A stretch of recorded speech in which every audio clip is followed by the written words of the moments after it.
So hey guys, welcome once again and today we're gonna explain the movie called The Kashmiri Files। हाल ही में release हुई इस movie को IMDb ने 8.3 out of 10 की rating दे दी है, जिसने पूरे देश में बवाल मचा रखा है। और मेरे इस वीडियो का उद्देश्य किसी की भी भावनाओं को ठेस पहुंचाना नहीं है। मैं नहीं जानता ये स्टोरी कितनी सच्ची है और कितनी झूठी, मैंने तो बस इसे एक्सप्लेन किया है। So guys, without wasting your time, let's begin the explanation. Movie की शुरुआत में हमें 19 जनवरी 1990 में कश्मीर का सीन दिखाया जाता है, जहां हम शिव और अब्दुल नाम के बच्चों को अपने दोस्तों के साथ क्रिकेट खेलते हुए देखते हैं। शिव अपने मैच में अच्छा परफॉर्म करने के बाद सचिन का नाम लेने लगता है और वहां मौजूद कुछ लोगों को ये चीज पसंद नहीं आती और वो कहते हैं कि ये पाकिस्तान है, इंडिया नहीं, यहाँ सचिन की नहीं चलती। और वो लोग ये बोलकर शिव को मारने लगते हैं, जिसके बाद उसका लंगोटिया यार अब्दुल उसे बचाकर वहाँ से लेकर किसी तरह से भाग जाता है। इसीलिए कहते हैं कि दोस्ती में कोई मजहब नहीं होती। गाइस कहते हैं कि 1990 कश्मीर का वो वक्त था जब कश्मीरी पंडितों को वहाँ से रहने का हक छीना जा रहा था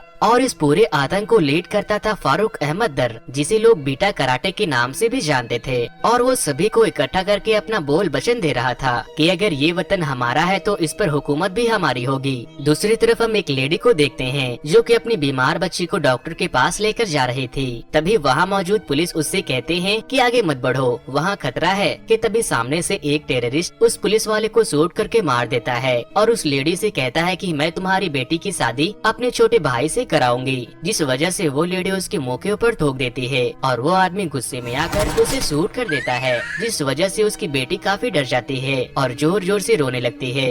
नेक्स्ट सीन में हम एक पंडित को देखते हैं जिसका नाम पुष्कर था और वो अपने पोते शिव को ढूंढ रहा था क्योंकि वो अब तक घर नहीं लौटा था। फिर शिव उसे मिल जाता है और वो पंडित यानी कि पुष्कर शिव और अब्दुल को साथ लेकर जा रहे थे। तभी पीछे से एक आर्मी की जीप आती है और कहते हैं कि मेरे साथ चलो क्योंकि माहौल गर्म है, तुम्हें कोई नुकसान ना पहुंचा दे। बट अफसोस वो आर्मी की जीप आधे रास्ते में ही ब्लास्ट हो जाती है। दूसरी तरफ हम पुष्कर के घर को देखते हैं जहां बीटा कराटे अपने आतंकवादी दोस्तों के साथ पुष्कर के घर में घुस आए थे और वो शिव के फादर को ढूंढ रहे थे, जिस वजह से शिव के फादर एक ड्रम में छिप जाते हैं। लेकिन तभी बीटा कराटे को उसके वहाँ छुपे होने की खबर मिल जाती है और वो उसे उसी ड्रम में गोलियों से भून देते हैं। वहाँ बैठी शिव की माँ जिनका नाम श्रद्धा था, वो ये सब अपनी आंखों से देखकर काफी डर जाती है और तभी वहाँ पर पुष्कर भी आ जाता है, जिस पर बीटा कराटे श्रद्धा को उसके पति के खून से रंगे चावल को खाने के लिए फोर्स करता है और कहता है अगर तुमने इसे खा लिया तो मैं तुम्हें और तुम्हारे बच्चों को जिंदा छोड़ दूंगा। और फिर इसी के साथ कहानी पहुँच जाती है प्रेजेंट के डे में, जहाँ हम ब्रह्मा दत्ता नाम के एक आदमी को देखते हैं जो कि अभी भी कश्मीर में रह रहा था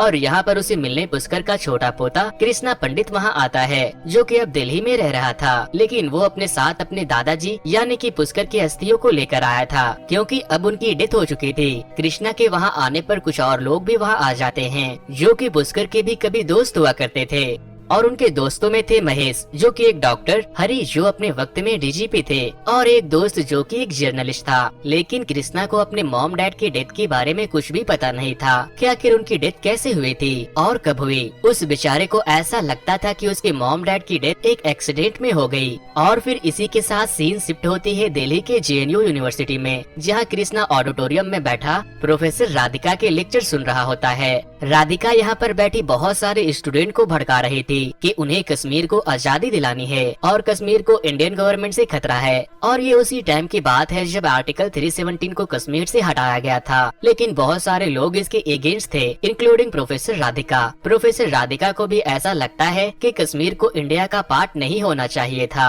और वो ये भी बताती है कि 1990 में कोई भी जेनोसाइड नहीं हुआ था और न ही किसी पंडित को मारा गया था। और उसकी बातें सुनते सुनते कृष्णा को भी ये सब सच लगने लगता है, जिसके बाद कृष्णा अपने कॉलेज के प्रेसिडेंट इलेक्शन में खड़ा होता है और इसी चीज का फायदा उठाते हुए राधिका कृष्णा को मैनिपुलेट करके अपने साइड करते जा रही थी। और फिर सीन एक बार फिर से पास्ट की तरफ चेंज होती है और हमें 1918 का सीन दिखाया जाता है, जहाँ पुष्कर ब्रह्मा दत्ता से मिलने जाता है क्योंकि वो एक IAS ऑफिसर था। वो उससे बोलता है कि कश्मीरी पंडितों को प्रोटेक्शन की काफी जरूरत है और खास करके मेरे बेटे को, क्योंकि उसके बेटे को बीटा कराटे ने इंडियन पुलिस के मुखबिर करार दिया है, यानी कि हिंदुस्तानी जासूस। ये सब सुनने के बाद ब्रह्मा दत्ता कहता है कि ठीक है मैं कुछ करता हूँ। फिर ब्रह्मा दत्ता और पुष्कर रास्ते में जा रहे थे तो पुष्कर उतरकर सब्जी लेने लग जाता है तो वो सब्जी वाला पुष्कर को पैसे रिटर्न करते वक्त उसे पाकिस्तानी करेंसी दे देता है, जिस पर पुष्कर को ये बात अच्छी नहीं लगती। तो वो सब्जी वाला कहता है कि जिस कंट्री में रहोगे उसी की करेंसी मिलेगी ना। ये सब देखकर ब्रह्मा को काफी गुस्सा आता है और वो उसे जेल में बंद करवा देता है। जिसके बाद ब्रह्मा वहाँ के सीएम से पंडितों की सेफ्टी के बारे में बात करने जाता है, जिस पर सीएम उसे ही दोषी करार देते हैं और कहते हैं कि तुम यहाँ के आईएएस हो और शांति बनाए रखना तुम्हारा काम है। सीएम उसके बातों को इग्नोर करके आगे बढ़ जाता है और तभी हम देखते हैं कि सीएम बीटा कराटे से कुछ बात कर रहा था। इसका मतलब आप ये समझ ले कि सीएम खुद बीटा कराटे से मिला हुआ है। और फिर इसी के साथ सीन शिफ्ट होती है प्रेजेंट के डे में, जहाँ पर ब्रह्मा की वाइफ कृष्णा को उसके मॉम डैड की तस्वीर दिखा रही थी, क्योंकि कृष्णा ने आज तक उन्हें नहीं देखा था। बिकॉज जब वो लोग कश्मीर से भागे थे तो उनके पास इतना भी वक्त नहीं था कि वो लोग अपने साथ कुछ सामान ले जा पाते। अब यहाँ पर ब्रह्मा जेनोसाइड के बारे में कुछ बोलता है तो कृष्णा उसे बोलता है कि कोई भी जेनोसाइड नहीं हुआ था, ये सब बस एक र्यूमर है। और उस रात 5 लाख कश्मीरी पंडित नहीं बल्कि सिर्फ 2 लाख कश्मीरी पंडित कश्मीर छोड़कर निकले थे और उन्हें मारने वाले भी आर्मी के लोग ही थे।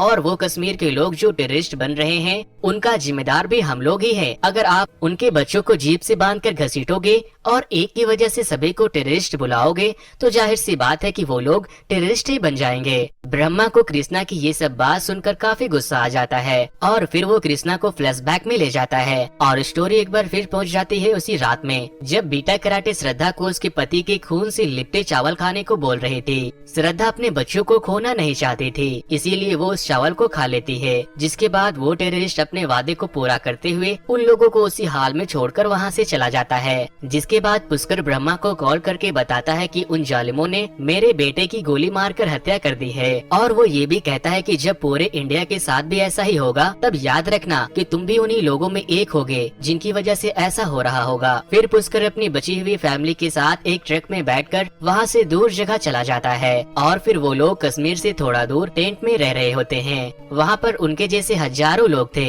जिन्हें इंडियन आर्मी ने उन टेररिस्ट से बचाकर लाया था। अब जब वो लोग अपने शहर, अपने घर, पैसा सब कुछ छोड़कर भागे थे तो उन लोगों के पास ना ही खाने को खाना था और ना ही पीने को पानी। थोड़ा बहुत खाना आर्मी के लोग अरेंज कर देते थे। वो लोग एक वक्त में आधा पेट खाना खाया करते थे। अब वो लोग बस इसी आस में जी रहे थे कि एक दिन हम लोग वापस अपने घर जरूर जाएंगे। कुछ दिन उसी टेंट में बिताने के बाद पुष्कर की आईसाइट धीरे धीरे कम होने लगी थी और फिर एक दिन उन सभी से मिलने आईएएस ब्रह्मा वहाँ आता है, जो कि अब आईएएस ऑफिसर से प्रमोट होकर होम मिनिस्टर एडवाइजर बन चुका था। और यहाँ पर उसके साथ साथ होम मिनिस्टर भी आते हैं। जिसके बाद वहाँ मौजूद जो सारे लोग कश्मीर से भागकर आए थे वो लोग अपनी अपनी प्रॉब्लम को बताते हैं। तभी पीछे से पुष्कर एक पोस्टर लेकर सामने आता है और आर्टिकल 370 को हटाने की मांग करता है। यहाँ पर ब्रह्मा पुष्कर को देखकर काफी बुरा फील करता है, क्योंकि उसकी आंखें काफी हद तक खराब हो चुकी थी और वो अब पूरी तरह से मेंटली डिस्टर्ब भी हो चुका था, जिस वजह से वो ब्रह्मा को पहचान भी नहीं पाता। जिसके बाद ब्रह्मा पुष्कर के फैमिली से मिलता है और वो कहता है कि वो उन्हें पास में एक घर दिला सकता है और एक जॉब भी दिला सकता है। जिसके बाद श्रद्धा ब्रह्मा की बात पर एग्री हो जाती है।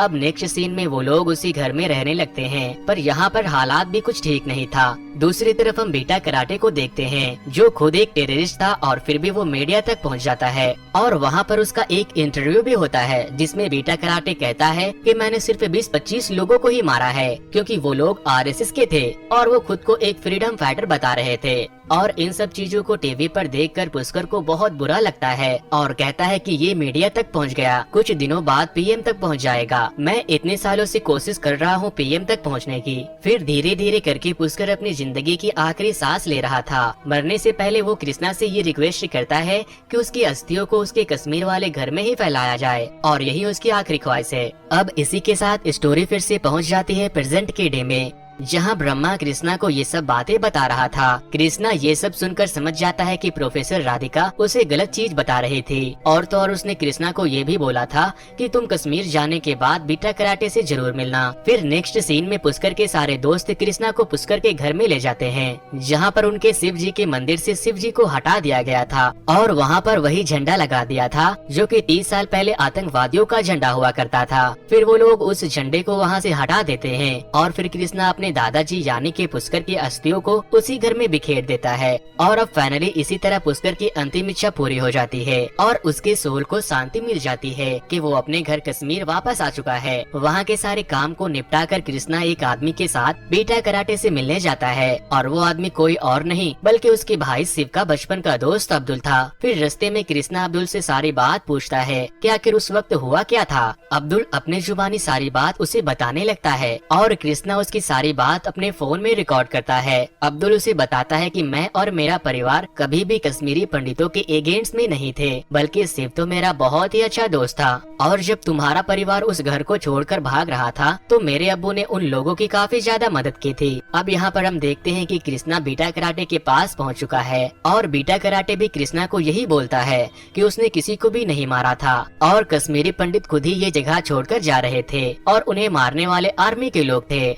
और बीटा यहाँ पर अपना कंपैरिजन भगत सिंह और महात्मा गांधी जैसे फ्रीडम फाइटर से करता है। ये सब सुनने के बाद कृष्णा को लगता है कि बीटा बिल्कुल सही कह रहा है और इसी बात पर वो जाके ब्रह्मा से झगड़ा भी कर लेता है और उसे खूब खरी खोटी सुनाता है। अब जब पानी सर से ऊपर चली जाती है तो ब्रह्मा गुस्से में आकर कृष्णा के सामने 3 फाइल रख देता है। जब कृष्णा उस फाइल को पढ़ता है तो उसके तो होश उड़ जाते हैं क्योंकि उसमें उसके भाई शिव और उसकी माँ का भी फोटो था और उसे बीटा कराटे ने ही मार दिया था। ये सब जानने के बाद कृष्णा वापस से अपने कॉलेज में जाता है जहाँ वो प्रोफेसर यानी कि राधिका एक सॉन्ग गा रही थी जो सभी स्टूडेंट को कश्मीर को लेकर मिसगाइड कर रही थी। फिर राधिका कृष्णा को स्पीच देने को बोलती है क्योंकि वो उस कॉलेज का प्रेसिडेंट बनने वाला था और अब वो वक्त आ जाता है जब कॉलेज के सारे लोगों को सच मालूम चलने वाला था। कृष्णा मैक लेकर कहता है कि बहुत साल पहले एक ऋषि मुनि कश्मीर गए थे जिनका नाम था ऋषि कश्यप और उन्होंने वहाँ पर काफी वक्त तक श्रद्धा की और ज्ञान हासिल किया और उन्हीं के नाम पर इस स्टेट का नाम कश्मीर पड़ा।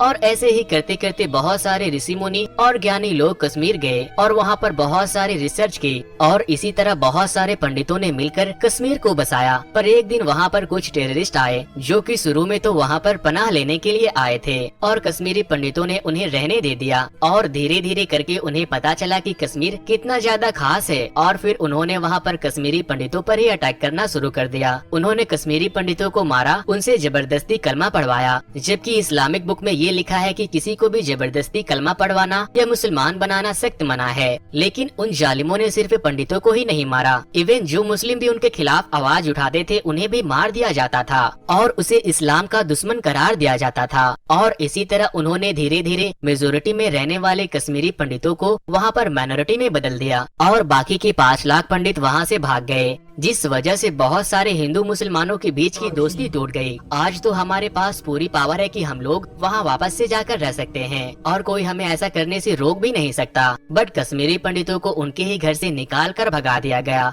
और वो लोग अपने घर जा भी नहीं सकते थे। उसकी पूरी स्पीच में लोगों ने उसे कई बार रोकने की कोशिश भी की, पर अब कृष्णा का सच समझ में आ गया था और वो इसीलिए बिना रुके बोलता गया। कृष्णा ये भी कहता है कि हमारे नेता लोगों को सिर्फ मसाला चाहिए, उन्हें बस इंडिया पाकिस्तान करने वाला चाहिए, लेकिन कोई भी भुखमरी की बात नहीं करता, कोई किसी कमजोर पे हो रहे जुल्म की बात नहीं करता। और हमारे भोले भाले हिंदू मुसलमान भाई उनके बातों में आकर आपस में लड़ मर जाते हैं। जिसके बाद कृष्णा रोते हुए अपनी माँ यानी कि श्रद्धा और अपनी भाई शिव की स्टोरी बताता है और फिर इसी के साथ कृष्णा की स्पीच फ्लैशबैक में पहुँच जाती है जिस दिन उसकी माँ और भाई को मारा गया था। यहाँ पर हम देखते हैं कि पुष्कर अपने फैमिली के साथ घर में रह रहा होता है और फिर एक दिन बीटा कराटे और उसके लोग यहाँ पर आर्मी के ड्रेस में आ जाते हैं और उस पूरे एरिया पर भी कब्जा कर लेते हैं जिसे IS ब्रह्मा ने उन लोगों को रहने के लिए दिया था। बीटा वहाँ पर कब्जा करते ही श्रद्धा को मोलेस्ट करना शुरू कर देता है और फिर एक के बाद एक सभी को मौत के घाट उतार देता है और इसी के साथ ये मूवी यहीं पर खत्म हो जाती है।